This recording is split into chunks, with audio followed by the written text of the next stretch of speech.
Go ahead. Thank you. So, today we are going to talk about obesity and infertility. Hi, I'm Dr. Nilesh Balkawade, Clinical Head, Oasis Fertility, Pune. And we all know obesity is a pandemic. It's an epidemic in India. And we are seeing large number of cases of obesity. And it's of course related to infertility. But the childhood obesity or the adolescent obesity is what is worrying us, and that's why we are seeing more and more cases of obesity in the reproductive lifespan of a woman, where when she is about to conceive, she is facing the problems of obesity. So we'll try to evaluate what all problems can obesity cause, and uh, what can we do to treat this patient who are obese yet are taking treatment for infertility.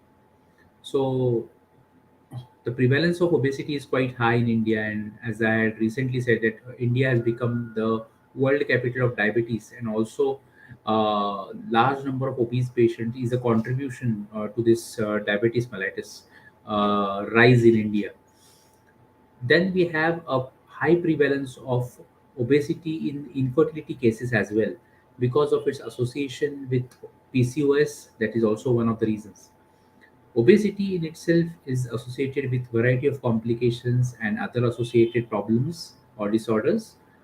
Few of them are diabetes mellitus, hyperlipidemia, hypertension, and so on. When we come to the gynecological disorders, or what problems a reproductive uh, lifespan woman can have with obesity, it is menstrual disturbance, anovulation, which is seen commonly in these patients.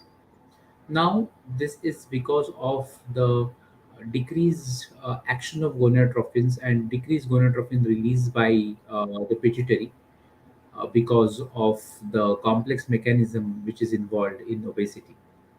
Also, there is a rise in the insulin resistance, because of which there is hyperandrogenemia in these patients.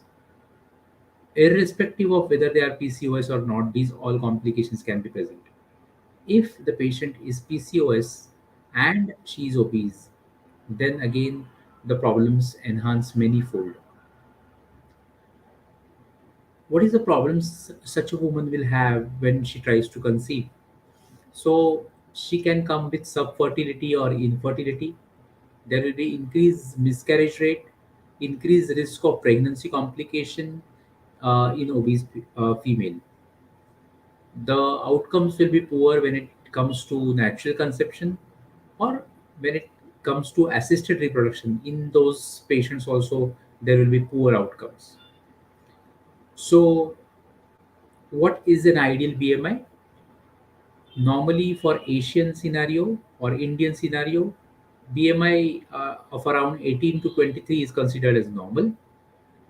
BMI of more than 25 is considered as overweight. BMI of around 27 to 30 is considered as obese, and above 30, 30 to 35 is obese category 2, and above 35 it is morbidly obese. So these are the problems with the body mass index, and a pre-pregnancy BMI is what is important, and we should analyze BMI of each and every patient of taking treatment for infertility along with us, and if required, a weight loss should be recommended for such patient. First and foremost thing in PC in this obese patients is that there will be difficulty in ovulation, and therefore many of these women will have anovulation. Many will have hyperestrogenic status, and there can be endometrial hyperplasia as well in these patients. So it's important that the ovulation is maintained on a regular basis, and this ovulatory dysfunction should be taken care of with ovulation induction agents. Before that, the patient should be advised weight loss by lifestyle modification. At least a 10% reduction in weight is also very good or very impactful when it comes to her ovulatory disturbance. This can be achieved by a good diet, a good exercise plan, a good sleep, and a scenario free of addictions. So we'll come to the diet. So diet in obese patients should be free of simple carbohydrates. It should include more complex carbohydrates and proteins as the primary component of the diet. Complex carbohydrates in the form of bhakri, chapati, or proteins in the form of sprouts, dal, paneer, cheese, egg white, chicken, fish, all these form a good source of protein. Milk and milk products, easily available sugars such as sweets, chocolates, ice creams, bakery products should be avoided by those patients who are trying to conceive. A diet which is rich of antioxidants such as fresh fruits, salads, and a diet which is rich of fiber should be taken by these females. Intermittent fasting can be advised if a weight reduction plan is on agenda. This should be undertaken with the help of a good dietitian. Exercise is again an important aspect when it comes to obesity management and weight reduction. So, at least 45 minutes of a moderate to high intensity exercise is recommended for weight loss. A mild to moderate intensity exercise, if not possible, can be done for a longer duration. So, moderate to high intensity exercise usually includes running or jogging instead of just walking, skipping, cycling, hiking, bicycle riding, and so on.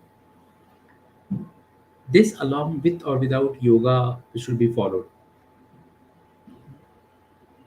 Weight loss is the primary target in PCO patients and obese patients, but of course, ovulatory disturbance is again another problem. So, this should be taken care of by medicines which help to induce ovulation. These are called as ovulation induction agents. There are few tablets which can take care of this, or few injections if the tablets fail to work.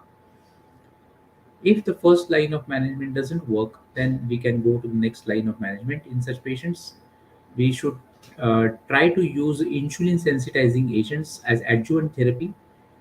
We should try to decrease the male hormones, that is androgens, by using certain medicines. Treatment should be treatment should be started with the weight loss as the primary target, but we should keep in mind that if the patient has already tried weight loss to the maximum which she can go, and her age is increasing, her treatment should not be withheld. So, assisted reproduction, if required, should not be withheld in such patients who are obese and who are not able to conceive with the initial line of treatment, and few years have passed by, and their age is increasing and their ovarian reserves are dropping. So, in these patients, assisted reproduction should not be withheld, and they should be given an option about all the therapies. If obesity treatment is definitely required in morbidly obese and those who have complications associated with obesity, and this can be done with certain anti-obesity medications or by certain surgeries which help in weight reduction. So there are certain newer techniques which are available for weight reduction in obese patients. So this also should be tried before the patient ventures into assisted reproduction or goes into pregnancy, because we all know that all the complications of pregnancy would be increased in obese female. So obesity is definitely which is causing anxiety in many of the reproductive lifespan females, but it is not where which cannot be treated. You can take a medical opinion to get yourself treated. If you are obese and having infertility problems, the obesity part can be treated first and the infertility later on. But if the time is crucial, then both can go hand in hand. So that's for today. Thank you for your patient hearing about for my talk on obesity and infertility. If you have any questions, you can write us or you can call us on any of your our helpline numbers which are displayed below. Will be available at Oasis Fertility Wakad and Oasis Fertility Kharadi to answer any of your queries, and these consultations will be free of cost. So that's for now. See you in yet another FB Live session on next Monday. Thank you so much for your patient hearing. I, Dr. Nilesh Balkawade, sign off for today. Thank you.